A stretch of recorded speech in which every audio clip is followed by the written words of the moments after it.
Hi everyone, and welcome back to our Simple Abundance year.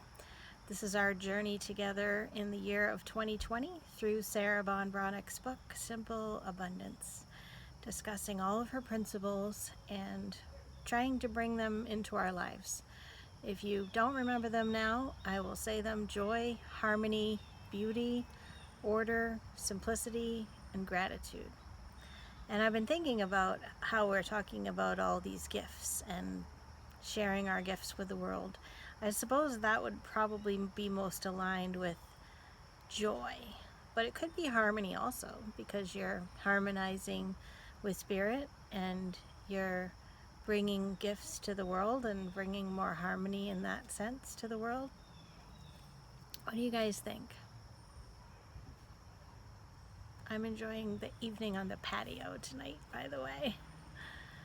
I will be moving in the next 2 months, and for a while I've known that that's coming, and every day's been sort of feeling like a funeral where I'm just sad because I don't want to go, but I'm trying to have a new frame of mind that I'm just going to savor everything I can out of all of my last days here. And so that means that I've been spending extra time on the patio. I even sat out in the dark last night.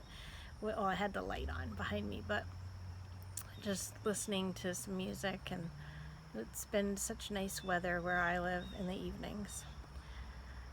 So anyway, that's an aside, but I'm enjoying the patio here, so I thought I would come to you with this entry. So this one is called Owning Your Talent. And we talked a little bit about this, kind of a little intro to this topic yesterday. And Sarah shares with us, and actually Maya Angelou is quoted at the beginning of this entry too, and in both cases they were writers, obviously, and they both felt like they were going to be found out as maybe being a fraud because they were bringing this work to the world, but then maybe not living it fully, And I think about this channel and I think, not that I feel like a total fraud because I'm absolutely authentic to you guys, but like I said in my intro video at the beginning of the year, here I am bringing this like way of life to the masses, anybody that's watching, and then meanwhile my life is just like falling apart at the seams sometimes. But anyway, I've been upfront with you guys about that. But Sarah says that she just was always afraid she was going to be found out, and Maya Angelou said that too, which is interesting. So sometimes these people that we think of as being mentors, they are just like us. They have their own struggles, right? So feeling like you're going to be found out is definitely a block to owning your talent. And yesterday Sarah had made that comment where it was like if she owned her talent, then if she failed, she was going to have to own that just as much as any success that came. So that could absolutely be a block. So she says many artists feel that they'll be, quote, found out sooner or later, and probably sooner.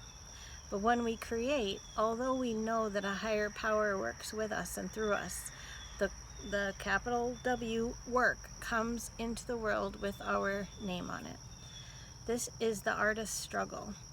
If we don't create, we snuff out the divine spark. If we do create, we feel we're showing a false face to the world because we know we didn't do it alone, even if nobody else does. What do you guys think about that? I've never wanted to be famous.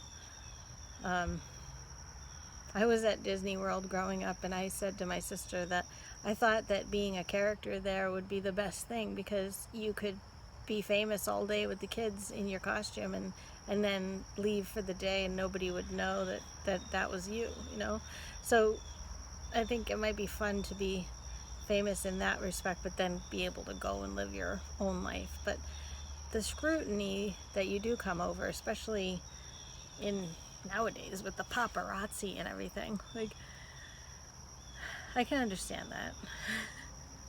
in my most recent business endeavor, like I did worry that, you know, I wasn't going to put like a magnet on my car with the name of the business, because what if I was like seen eating at Burger King or something like that?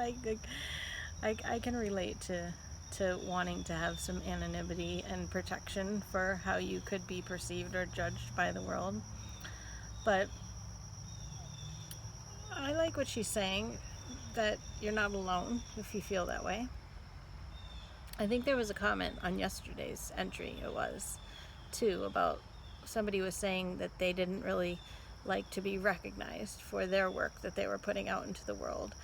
And maybe it's, I don't think it was a fraud situation in that case, as far as like not, well, actually, the person that commented, if you're watching, you did say you felt like it wasn't really your calling to be even doing that work. So in a sense, maybe you felt like a fraud. So I could see that tie in there. And then Sarah tells us the story of a New Testament parable that Jesus shares. And I've heard this one before, but not in a frame of reference with this topic in mind. The parable is that there are 3 servants that are given money, and one of them just buries it. And this is kind of like when we talked about your backyard having riches. It reminds me of that. Sorry, I'm getting distracted because there's somebody walking right nearby. And so there's 3 servants, and they're all given the same amount of money, and 2 of them go off and increase their investments, and the other one buries it, like I said. And when the master comes back, he is happy with the 2 that added to their abundance, and he's furious with the one that just was afraid and didn't even put it in the bank to get interest. And I'll just read the end of it. The cautious servant is thrown out into the darkness, where he begins weeping, wailing, and gnashing his teeth, and with good reason. It hurts like hell when the world won't invest in you, but it's excruciating, almost more than you can bear, when you don't believe and invest in yourself. Wow. So that's a major lesson from that one. This is a parable about creative risk. We feel sorry for the servant who buried his talent because, as Elizabeth O'Connor points out, quote, his cautious protective measures seem very reasonable. The master comes off as a thug, throwing a poor soul into darkness without comfort or pity just because he's played it safe. Since most of us do play it safe in life, this story makes us a little bit nervous. But Sarah says it's meant to. Many of us squander our precious natural resources, time, creative energy, emotion, comparing the size of our talents to those of others. Today, ask Spirit to call forth your authentic gifts so that you might know them, acknowledge them, and own them. And I think that's interesting, that you have to invest in yourself too. So maybe you have an idea to do something and you don't feel qualified yet.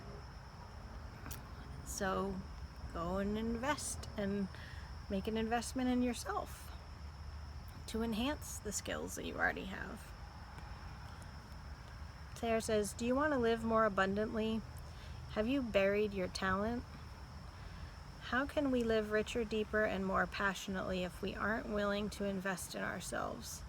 Many of us have played it safe for too long and wonder why we are miserable. Because playing it safe is the riskiest choice we'll ever make. Wow. What do you think about that? I mean, I guess either way, you're taking a risk. I can see how she says a lot of us play it safe, so being expected to take a risk might seem really out of our comfort zone. I'll have to think about that. What do you guys think about owning your talent? You feel a little bit nervous about, first of all, putting something out there, and secondly, taking, I guess, credit, if you will, when either goes one way or the other.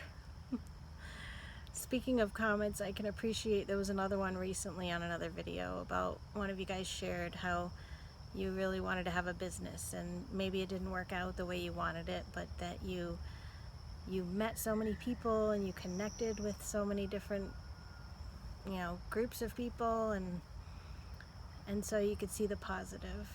And I can see that with my own life. And I was watching back, I think it was 2 videos ago, and I kind of got sad when I said out loud that, you know, I had tried a lot of things, but that they hadn't worked out. So it was hard for me to try again. But not unlike that comment that was made, I can relate to the fact that everything I've done has led me to something else and has led me to new people and new experiences, and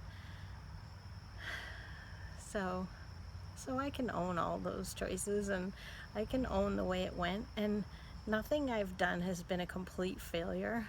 A lot of the things that I've done, I've just wished they've lasted longer, but I can own my successes in that way. But I have to own the fact that they didn't go as long as I wanted to, but it's all a part of the journey, right? And it's all a part of the experience of life. And we talked about how when we had that North Star entry, how the journey itself is more important than the destination. So all of these little things that we try, they are adding up to give us more and more, and who knows, the next thing that you try could be a culmination of a lot of different things, and you wouldn't have been qualified for that if you hadn't done X, Y, and Z leading up to it. I'm gonna have to really think about that parable though, with the 3 different ways of looking at the abundance, because I think I probably, well, I am kind of a risk taker in some respect, but where money is concerned, I could see myself being like the 3rd one that just buried it just to be safe. So I'll have to think about that. I like what she's encouraging us to do, is make an investment in ourselves. So that's a good takeaway from that story. Hope you liked it too. It's starting to get dark, so I better cut this one short. And I will talk to you guys tomorrow. I closed the book, so I don't know what we're talking about tomorrow, but probably more in terms of our gifts and sharing them with the world and living authentically. That's what the book is about. I'll see you on the next video. Bye-bye.